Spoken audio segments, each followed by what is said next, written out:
আমার যাচ পড়তাল করার দরকার আছে না নাই? যেরকম যাচ পড়তাল করার দরকার আছে না নাই? একটা মানুষ বহুত বড় কামিল মুকাম্মিল আলেম মুফতি ফাজিল কারি হাফেজ, কিন্তু শরীরের ভিতরে অতটুক গোবর লাগাইয়া জামে মসজিদের মুসল্লায় খারইছে নামাজ পড়াবার লাগিয়া পিছন থেকে লুকমা যাব না নাই? পিছন থেকে আওয়াজ দিবে, হুজুর আমনে শরীরের ভিতরে গোবর লাগানো, শরীরটা নাপাক হয়ে আছে, আপনি যত বড় আলেম হইল আপনারা পাশে তো নামাজ পড়বো না। তাহলে এখানে একটু গোবর লাগে আছে, তাই যদি আপনি নামাজ পড়বেন না, এই দিলদার ভিতরে যদি নবীর দুশ্মনির গোবর লাগে থাকে, আল্লাহর ওলির দুশ্মনির গোবর লাগে থাকে, তাইলে সেই মানুষের পিছনে নামাজটা কিভাবে পড়া যাইবে? একটু ফতোয়া দেন, দেন ফতোয়া দেন। একটা নাফাকিওয়ালা মানুষের পিছনে নামাজ পড়বেন না। এত দামি জুব্বা কুব্বা, এত বড় আলেম হাফিজ ফাজেল, শরীরের ভিতরে একটু গোবর লাগে এসে তাই কি হয়েছে? তার সার্টিফিকেট তো নাফাক হয় নাই। যেরকম তার সার্টিফিকেট নাফাক হয়েছে, সার্টিফিকেট তো ঠিকই আছে, কেরাত শুদ্ধই আছে, সমস্ত ঠিক, নামাজ পড়তেছেন না, একটা দোষ, শরীরের ভিতরে গোবর লাগে হয়েছে, তার শরীরটা নাফাক। তাহলে শরীর নাপাক হওয়ার জন্য যদি তার পাশে নামাজ পড়লেন না, কলিজার ভিতরে যদি নবীর দুশ্মনের গোবর লেগে থাকে, তার পিছনে নামাজ পড়া যাবে কি? জোর কেন একটু জোরে কন, তার পিছনে নামাজ পড়া যাবে? এই জন্য খালি নামাজি দেখলেই, খালি ইমাম দেখলেই, খালি আলেম দেখলেই, খালি মসজিদের প্রতিনিধি দেখলেই তার পিছনে পড়ে যাবেন না। একটু দেখে নিবেন তার কলিজার ভিতরে নবীজির মুহাব্বত আছে না নাই, গৌসুল আজমের মুহাব্বত আছে না নাই, খাজা আজমিরির মুহাব্বত আছে না নাই। সুবহানাল্লাহ। যেরকম এটা দেখার দরকার আছে না নাই? কিন্তু আমার করে মুরিদের ভিতরে বেজাল লেগে গেছে গা। আমি না করে দেখি যা তা জাকাত নামাজ পড়ে আলাই, আর নামাজ পড়ে হুজুর নামাজ পড়ে আইলাম। দেখছেন বাহাদুরি? এইভাবে কিছু নামাজে আমি আটকাইছি আমার তামিজিয়া মাদ্রাসার। জীবনটা ভরা নামাজ পড়ছে এমন এক ব্যক্তির পিছনে যিনি গৌসুল আজমি মানে না, যিনি খাজা আজমিরি মানে না, কুতুবউদ্দিন বখতিয়ার কাকি মানে না, আউলিয়ার কোনো ফাংশনই নাই, এরকম করে কয়। এখন যদি তার নাকটা সিপ্পি মেরে ধরে কন তুই মুসলমান কইতে গেলি, হিস্টোরিও ভালো করে খবর পায় না। হিস্টোরি যদি জানবার আছে, তারিখ যদি জানবার ইচ্ছা আছে, তাহলে তারিখে হিন্দুস্তান তোমার পড়তে হবে। এই হিন্দুস্তান হলো কুফরিস্তান, এখানে কলমা পড়নেওয়ালা আশিকে রাসূল দূর দূর পর্যন্ত নজর আইতো না। আমার খাজা আজমিরি রাহমাতুল্লাহ আলাইহি গৌসুল আজমে সার্টিফিকেট দিয়েছিলেন, তুমি হিন্দুস্তানে যাও, ওখানে যায় কলিমা পড়াও। আমার খাজা একজন দুইজন না, 10 জন 20 জন না, 95 লাখ মুসলমানের কলিমা পড়ায় মুসলমান বানায়া হিন্দুস্তানকে সাজায়া গেলে। যেরকম সুবহানাল্লাহ। ভালো করে যদি হাতাইতে হাতাইতে দেখবেন যে এই আসামের মিয়া মুসলমানের আতি গুরু আমার খাজা আজমিরি রহমতুল্লাহ আলাইহি, যারা নাকি আউলিয়া বিরোধী, তাদেরও যদি জিজ্ঞাসা করেন, তারাও হিস্টোরি হাতাইতে হাতাইতে যায় দেখবে আতিগুরি হুজুর খাজা আজমিরি রহমতুল্লাহ আলাইহি। যেরকম সুবহানাল্লাহ। আরেকবার যেরকম মারহাবা। তাহলে আজকের এই দিন 11 শরীফ গৌসুল আজমের পছন্দনীয় দিন। আজকে তিনার এন্তেকাল দিবস না, ভুল বুঝবেন না। আজকের এই দিনটা বড় পছন্দের দিন, অর্থাৎ তিনি এই দিনের ভিতরে এই মানুষের ভিতরে খয়রাত বিতরণ করতেন, মানুষের ভিতরে দান দক্ষিণা তকসিম করতেন। যেরকম সুবহানাল্লাহ। একটা দিন নির্ধারিত করছেন, উনি মানুষেরা দান দিয়ে ভালো পাইত। এই দান দেওয়াটা এমন একটা ভালো জিনিস, যেই দানে আজকে সত্যরঞ্জন বড়া একটা মানুষ ওরে কত উসাদ নিয়ে লাইছে। অন্য গুণ কিছুই কমু না, কিছু ফকির ল্যাংরা লুলা ওরা কয় যে আমাকে 500 করে টাকা দিত সহাল করে। এই মোহাব্বতে এমন আশেক সাজছে, আর সাজক না করুন যাব না, যেরকম ঠিক না। তাহলে এই দান দক্ষিণাটা এটা একটা বড় জিনিস। আমার গৌসুল আজম দস্তগীর রহমাতুল্লাহ আলাইহি আজকের এই 11 শরীফ সিলেকশন করছেন, নির্বাচিত করছেন, নির্ধারিত করছেন মুরিদ পাগল ভক্তদের ভিতরে দান দক্ষিণা ছড়াই দেবার জন্য। যেরকম সুবহানাল্লাহ। সবারে মুখস্থ আছেন যে রবিউল সানির 11 তারিখে গৌসুল আজমের বাড়িতে ভান্ডারা লাগবে, গৌসুল আজমের বাড়িতে লঙ্গর লাগবো, গৌসুল আজমের বাড়িতে দান তকসিম হবো, সারা মানুষ ভাঙ্গিয়ে পড়তো, আর গাউসুল আজম হাসতে হাসতে খুশিতে দিয়ে দিতেন সবকিছু, যেরকম সুবহানাল্লাহ। তাই সেই সুরূপটাকে পালন করার জন্য, সেই তরিকা এবং নিয়মটাকে আদায় করার জন্য হুজুর আব্দুল গনি রহমাতুল্লাহ আলাইহি আজকের এই 11 তারিখটা নির্ধারিত করলো। কেউ যদি বড় রকমের কোনো কিছু না দিতে পারে, একটা মুরগির বাচ্চা দিয়ে হইল বড় পীর আব্দুল কাদের জিলানীর কামে শামিল হয়ে যাক। সুবহানাল্লাহ। তাই বলে সারা কিছু চাই নেই যে আপনারা সারা কিছু দিয়ে আলেন, একটা মুরগির আন্ডা তো দেওয়ার পাবেন, এটার ভিতরে অনেক মাহাত্ম্য আছে। সুবহানাল্লাহ। তাহলে আমি কি বলবার চাই, আমার বলার উদ্দেশ্য হইল যে এমন এক ব্যক্তির কাছে তোমার যাওয়ান লাগবো, যে ব্যক্তি নাকি আল্লাহ পর্যন্ত পৌঁছায় দিব। যেরকম সুবহানাল্লাহ। এই ব্যক্তিটা কারা? এই ব্যক্তি তালাশ করতে হবে। কিতাবের ভিতরে পাওয়া গেছে যে তোমাদের ভিতরে সবার থেকে বেহতর মানুষ হলে ওনারা ইজার রু দুকির আল্লাহ, জাগরের চেহারা দেখলে আল্লাহ মনে হয়। যেরকম সুবহানাল্লাহ। সুবহানাল্লাহ কই বলা একটু বড় করে সবাব তো আমরা করে, সারা কিছু আমরা করে, এই চোখের ভিতরে বাতি মারিস না, সারা সবাব আমরা করে। একবার চিল্লায় কোন মারহাবা। এই জায়গায় গেছে গা, এত লুকাচুরি করা ভালো না, আমানত খেয়ানত করবেন না। একবার করে সুবহানাল্লাহ করলে একটা করে খেজুরের গাছ আল্লাহ লাগা। এটা কোন দিন পাবেন? যেদিন কোনো কিছুই থাকবো না, সেদিন এই খেজুরের গাছ আপনার আপন হয়ে যাইব। যেরকম সুবহানাল্লাহ। তাহলে সুবহানাল্লাহকে তো বকিলি করুন জানা, এই জিনিসটা বাংলাদেশে শ্রোতারা খুব ভালো করে বুঝছে। দেখবেন বক্তা যদি 3 মিনিটের ওয়াজ করে 10 মিনিট সুবহানাল্লাহ কয়, তকবিরি দেয়, বক্তা খুশিতে গদগদ হয়ে যায়। যেরকম সুবহানাল্লাহ। আর আসামের বক্তা, বিশেষ করে আসামের বক্তা, তারা যদিও একটু ওয়াজ করার ইচ্ছা আছেন, কিন্তু যখন দেখে জানা শ্রোতারা এমন ভাবে নিশ্চুপ হয়ে বসে আছে, তারা বোধহয় শুনতেছে না, তখন তা করে ফায়াসটা আস্তে আস্তে ঢিলে হয়ে যায়। আর তারপরে সভাপতির উড়াত ধরে সিহি মেরে কয় আমি আর ওয়াজ করবো না।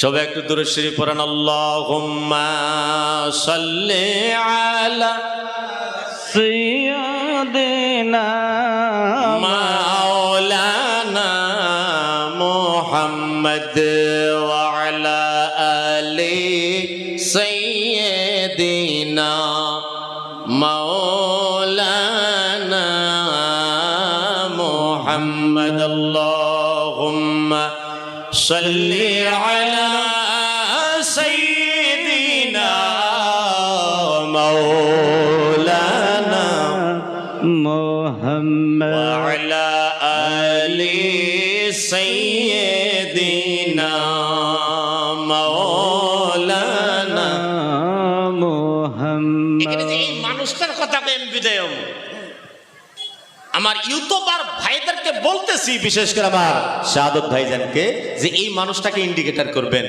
যাকে ধরলে আল্লাহ পাওয়া যায়। এই বিষয় নিয়ে মহান রাব্বুল আমিন বলেছেন, উলাইকাল্লাযীনা আনআমাল্লাহু আলাইহিম মিনান নাবিয়্যিন ওয়াস সিদ্দিকিন ওয়াস শুহাদাই ওয়াস সালিহিন।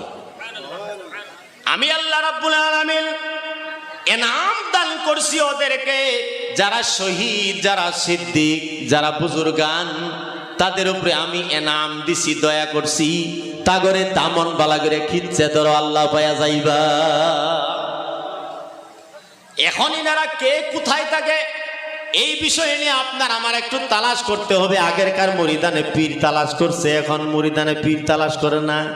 খালি একটু একটা লম্বা চুল দেখলেই, লম্বা জুব্বা দেখলেই, আর লাড়ির মাথা বেহা দেখলেই কয় উনি আল্লাহর ওলি। সার্টিফিকেট মানুষই তো ওনার কি দোষ? সার্টিফিকেট মানুষই তো ওনার কি দোষ? একটু আলেম যে হল লাগবে এটার খবর নাই, মাসলা মাসাইল যে জানা থাকুন লাগবে এটারও কোনো খবর নাই, সিলসিলা আছে না নাই এটারও কোনো খবর নাই, তার আতিগুরু আল্লাহর ওলি ছিল না নাই, বুজুর্গান ছিল না নাই, এটারও কোনো খবর নাই। খালি আসলেই হইল। এই জন্যই বোধহয় বাংলাদেশের এক বক্তায় কয়েলাইছেন অজগবি আলাইহিস সালাম, মানে হঠাৎ করে যে পিরাহে তার নাম হলো অজগবি আলাইহিস সালাম।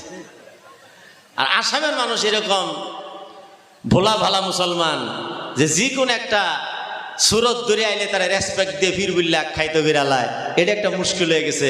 সৈত্য দরবার চিনে না। মহান রাব্বুল আলামিন কয়ে রাখছে যাদের উপরে এনাম করছি, দয়া করছি। আবার জিজ্ঞাসা করলাম আল্লাহ কার উপরে এনাম করছো? মহান রাব্বুল আলামিন সূরাতুল হামদের ভিতরে বলেন ইহদিনাস সিরাতাল মুস্তাকিম সিরাতাল্লাযীনা আন'আমতা আলাইহিম। ইহদিনাস সিরাতাল মুস্তাকিম, আল্লাহ আমাকে হেদায়েত দাও সিধা রাস্তা, যেটা সিধা রাস্তা, বেকার রাস্তা যাবার চাই না। পরে যায় রাস্তা বহুত বেকা হয়েছে, আগে রাস্তা খুব সিধা আছেন, যেরকম সুবহানাল্লাহ। যখন পর্যন্ত গৌসুল আজমের রাস্তা আছেন খুব সিধা আছেন, খ্বাজা আজমিরের রাস্তা আছেন খুব সিধা আছেন, কুতুবউদ্দিন বখতিয়ার কাকি রহমাতুল্লাহর রাস্তা আছেন সিধা ছিল, নিজামউদ্দিন আউলিয়া রাস্তা সিধা ছিল, ইমাম কাস্তালানি রাস্তা সিধা ছিল, শেখ আব্দুল হাকিম মুহাদ্দিস দেহলভী রাস্তা সিধা ছিলেন, হযরতে শেখ মোল্লা আলী কারি রহমাতুল্লাহ আলাইহি রাস্তা সিধা ছিলেন, হযরত বদরুদ্দিন আইনি রহমাতুল্লাহ আলাইহি রাস্তা সিধা ছিলেন। যখন থেকে সংগঠন বেড়ানো শুরু হয়ে গেছে গা, অমুক বলে তবলিগ জামাত, অমুক বলে হেদায়েতের জিম্মেদারি নিয়ে লাইছি, তখন থেকে রাস্তা একটু আক্কা বাক্কা খাইছে। বুঝছেন কথাটা? কথাটা একটু ভালো করে বুঝবেন, আমি কারোর টার্গেট করি নাই। যতক্ষণ পর্যন্ত দরবার থেকে ইসলাম চলছে কোনো বেজাল হয় নাই। আর যেদিন থেকে মাদ্রাসা থেকে ইসলাম স্টার্ট হয়েছে, হ্যাঁ গৌসুল আজমের নিয়ম মতে মাদ্রাসা থাকলে বেজাল ছিল না। জায়গায় জায়গায় মাদ্রাসা খুললা নিজের মতলবে কোরআনের তেলাওয়াত শুরু হয়ে গেছে, নিজের মতলবে অর্থ শুরু হয়ে গেছে। এখন আমরা জিজ্ঞাসা করবেন তাহলে কোরআনের মতলব কয়টা? কোরআনের মতলব বহু। এই কথাটা মহান নবী আমিন কোরআনই কই রাখছে। কোন জায়গায়? ইউদিল্লু বিহি কাসীরান ওয়া ইয়াহদি বিহি কাসীরা ওয়া মা ইউদিল্লু বিহি ইল্লাল ফাসিকিন।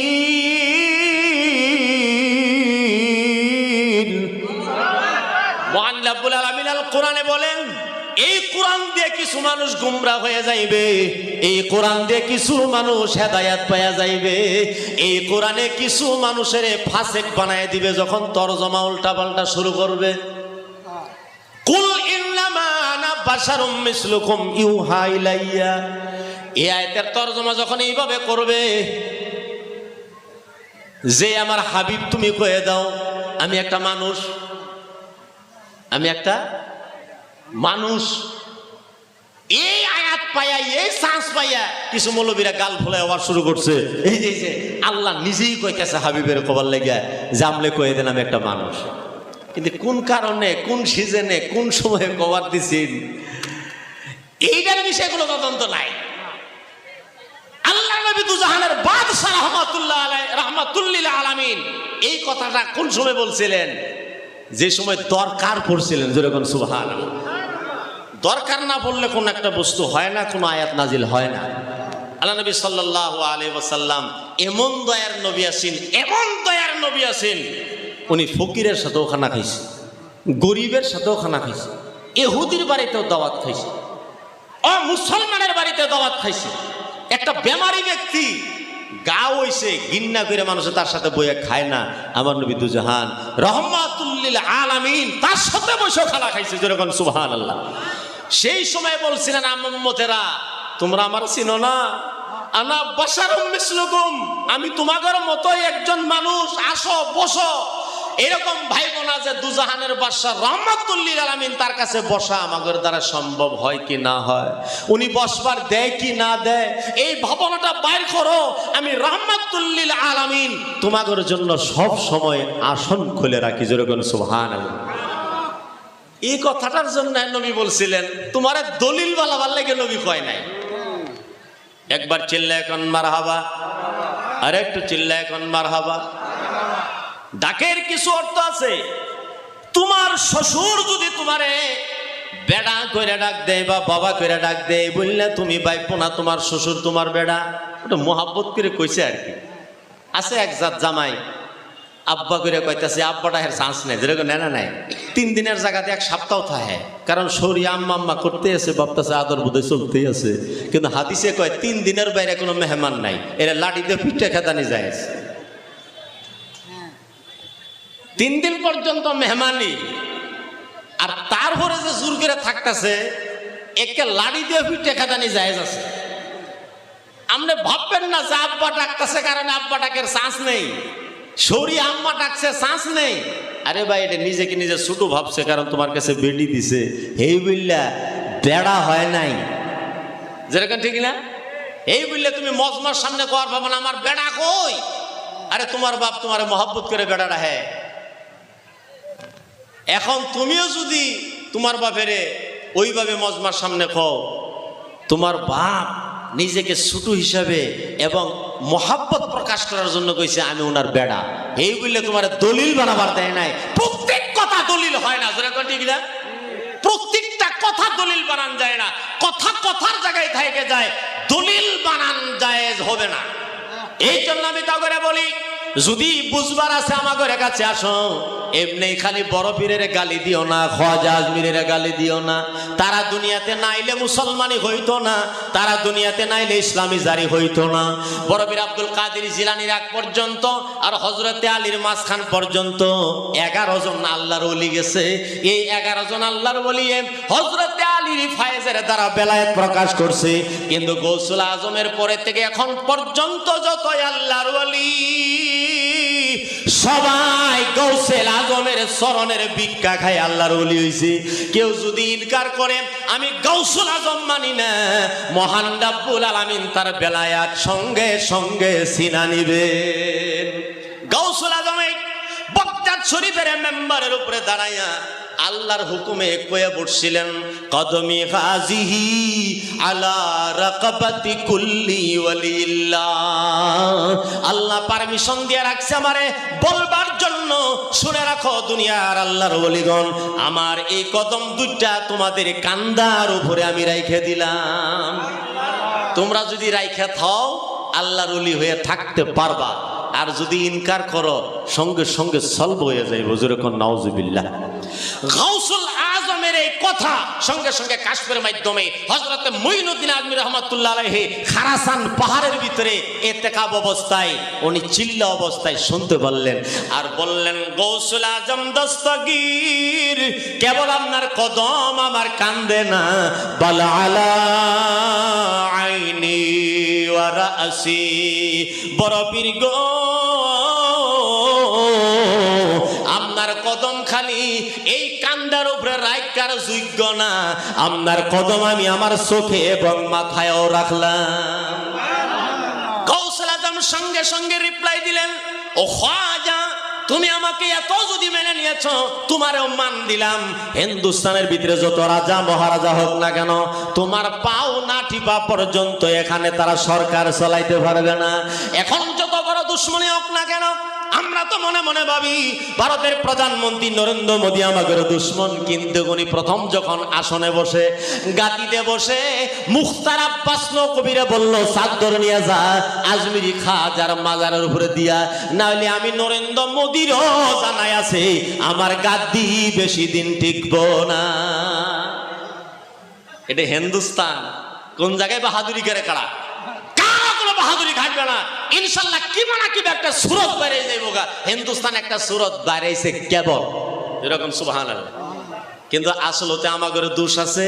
ইরশাদে কাদরিয়া কিতাবের ভিতরে লেখা আছে, আল্লাহ তোমায় ডাকতে জানি না, ডাকার মতো ডাকলে খোদা তুমি কেমনে শুনবা না। আল্লাহ আল্লাহ তোমায় আমরা ডাকতে জানি না। আর 2 লাইন কমো, মুফতি মানুষ তো, তার মানে আমার অতটুক জানা নাই, তারপর একটু চেষ্টা করে দেখি। হ্যাঁ, এক ডাইকা আছেন মুসা নবী,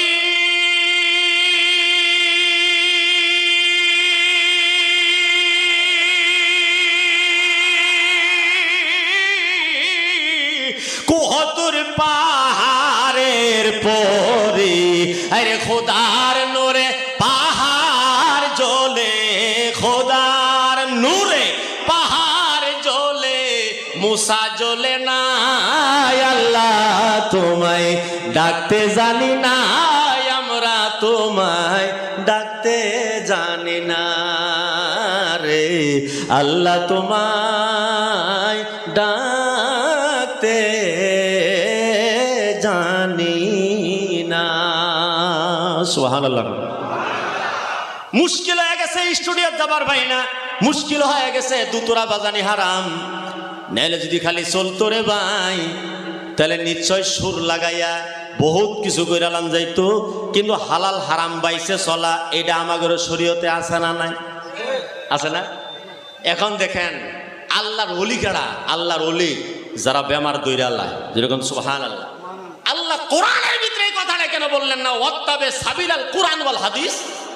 কোরআন হাদিসের রাস্তা ধরো, তা না কয়ে কইছে কি ওয়াত্তাবে সাবিলা মান হালাবা ইলাইয়া, উনারে ধরো যিনি আমার কাছে আইনা দিয়া লাইব।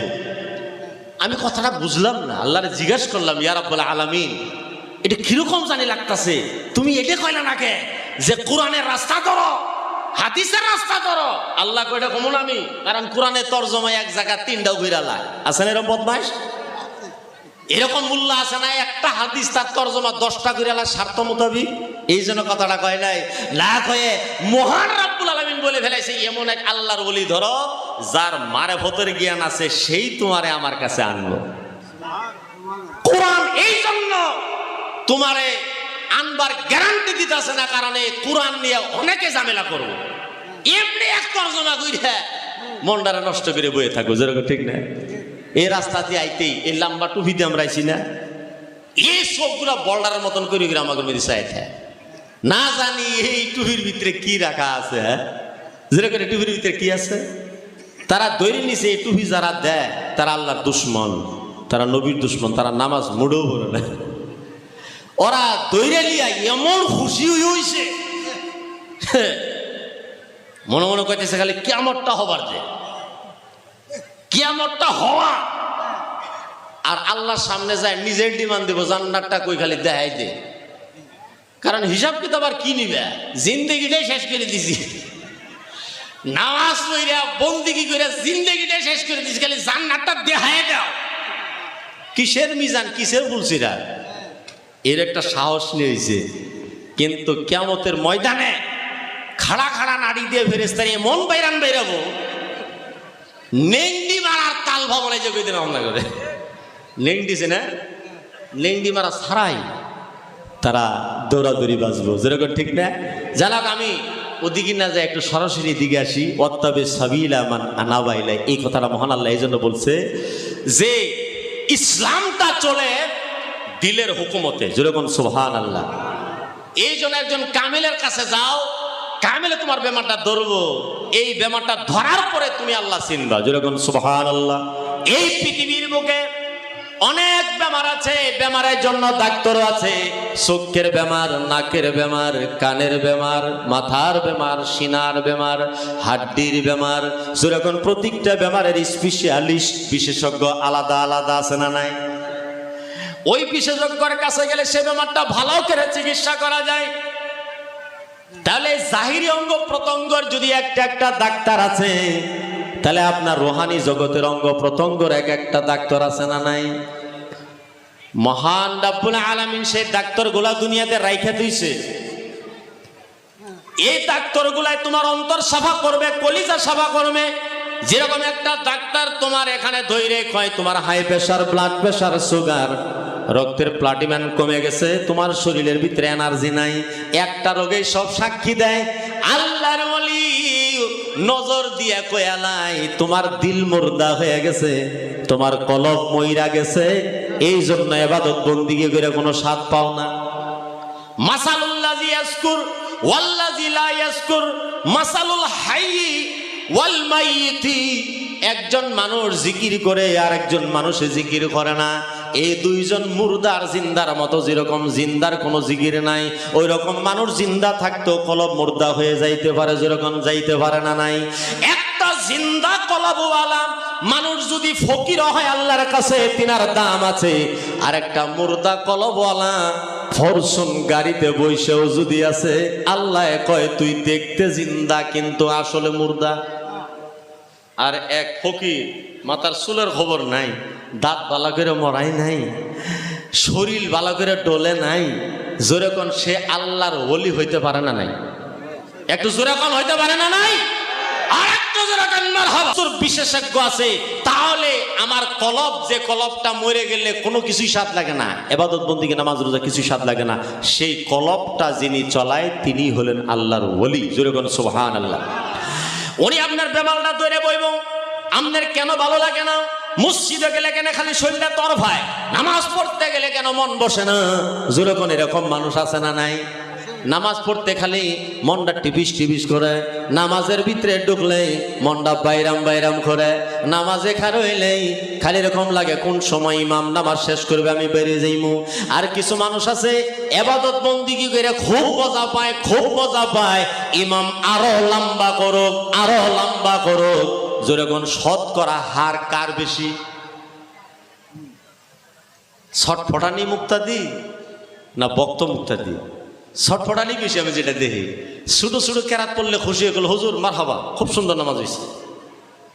কি করবো উপায় নেই, লম্বা নামাজ পড়বার ধরলেই ইমান নষ্ট হয়ে যায়, নানান ভাবনা ধরে। এই জন্য আমি এখন নিয়ত করে নিছি যেই জায়গাতে নামাজ পড়ি শর্টকাট পড়াই। তাতে করে আপনারা কি করেন?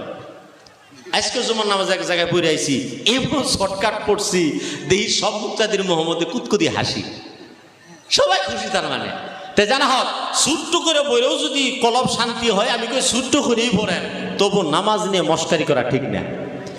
এখন এই স্বাদ টানবার জন্য, মজা টানবার জন্য একজন আল্লাহর ওলি কামিল মুকাম্মিলের দরবারে যাওয়ার দরকার, যিনি আপনাকে শিখাই দিবে কলব সাফা করার চিকিৎসা কারে কয়। জোরে বলুন সুবহানাল্লাহ। আমি একটা ঘটনা কই আমার শেষ করব। নাম বোধহয় অনেক শুনছেন, হযরতে জুনায়েদে বাগদাদী রাহমাতুল্লাহ আলাইহি। ওনার দরবারে একটা খ্রিস্টান গেছে। যেরকম কি গেছে? খ্রিস্টান গেছে। আবার কিভাবে? টুপি লাগাইয়া জুব্বা পিন্দে, তার মানে খুব বলে কামেল মুকাম্মেল। ওনারে বদনাম করুন লাগতেছে, মুসলমানের সাংগারান লাগতেছে। একেবারে জুব্বা কুব্বা পিন্দে, তোলের ভিতরে ওই যে গায়ের মুসলমানেরা যে পিন্দে সুতাটা, এটা বাইন্দে জুনায়েদে বাগদাদী রাহমাতুল্লাহ দরবারে গেছেন। আর যাই বলছেন, হুজুর একটা হাদিস তদন্ত করবার আইছি, হাদিস শুনছি ঠিক বুঝি না। কয় কি? আল্লাহর নবীর মুখের হাদিস, ইত্তাকু ফিরাসাতাল মুমিন ফাইন্নাহু ইয়ানজুরু বিনুরিল্লাহ। মুমিনের হিকমত দেখে ভয় কইরো, কারণ মুমিন হিকমত দিয়া দেখে, নূর দিয়া দেখে। যেরকম সুবহানাল্লাহ। মুমিন চোখ দিয়া দেখে না। এই হাদিসটাই একটু আপনার কাছে জান বাড়াইছিলাম। এটার অর্থ কি? মুমিন চোখ দিয়ে দেখে না, অন্তর দিয়ে দেখে। মুমিন চোখ দিয়ে দেখে না, নূর দিয়ে দেখে। কই পাঞ্জাবি খোল, তোলে যে সুতাটা বাইন্দা রাখছান, সুতাটা বাইর কর। বাটপারি করে আইছি, সুতা পিন্দে যে উপরে মুসলমান, তোলে নিজের ধর্ম ঠিকই আছে, দরবার ভাই না নাই না, দরবার ভাইলে ফাক্কা দিব যে দেখো মুসলমানের আল্লাহর ওলি বলে। এনারা বলে ইসলামের শান, জায়গায় জায়গায় ইনার নাম প্রচার হয়ে গেছে। আসলে মূলতে ইনি কিছুই জানে না। পাঞ্জাবিটা খোল, ভিতর থেকে সুতা বাইর কর। কয় সুতা পড়ে বের করবো, আগে হাত আগ বাড়ায় দেন, কলিমা পড়ে মুসলমান বানায় দেন। কারণ আমি যে ভিতরে সুতাটা পরিধান করেছি, আমি আর আমার বউ সারা তৃতীয় কেউ জানে না। নিশ্চয় মুমিনে চোখ দিয়ে দেখে না, অন্তর দিয়ে দেখে। আমারে কলিমা পড়ে মুসলমান বানায় দেন। এখন আপনারাই ফতোয়া দেন, আল্লাহর ওলি কামেল মুকাম্মেল যারা, তারা চোখ দিয়ে দেখে না কলব দিয়ে দেখে? গৌসুল আজমের দরবারে কোনো কিছু খাটে না। উনি কয় যে দেখো আল্লাহ আমাকে এতটুক দিছে, নাজারতু ইলা বিলাদিল্লাহি জামা কা খারদালাতিন আলা হুকমি তাসালি। আমি সারা পৃথিবীটাকে একটা শস্যের দানা দেখি। আর একটু জোরে কোন মারহাবা। দরাগার মুসলমান কোন হালে, শোনিতপুরের মুসলমান কোন হালে, কামরূপের মুসলমান কোন হালে, এতটুক ক্ষমতা দিয়ে রাখছেন গাউসুল আজম দস্তগীর রাহমাতুল্লাহ আলাইহি। প্রত্যেকটা বস্তু পুঙ্খানুপুঙ্খভাবে দেখতেছেন বাগদাদ শরীফ থেকে। জোরে কোন সুবহানাল্লাহ। এখন যিনারা ওনার কালে মুরিদ হয়েছে, তারাও মুরিদ, কিন্তু ওনার সিলসিলায় যারা অন্তর্ভুক্ত হয়েছে, কাল কিয়ামতের দিন গাউসুল আজম সারারারে ডাক দিব, তোমরা সবাই আমার মুরিদ। সুবহানাল্লাহ। গাউসুল আজম দস্তগীর প্রতীকের এই মুরিদ হিসাবে কাল কিয়ামতের দিন ডাক দিবেন। যেরকম কাল কিয়ামতের দিন আল্লাহর ওলি এবং গাউসুল আজমের আমার দরকার আছে না নাই?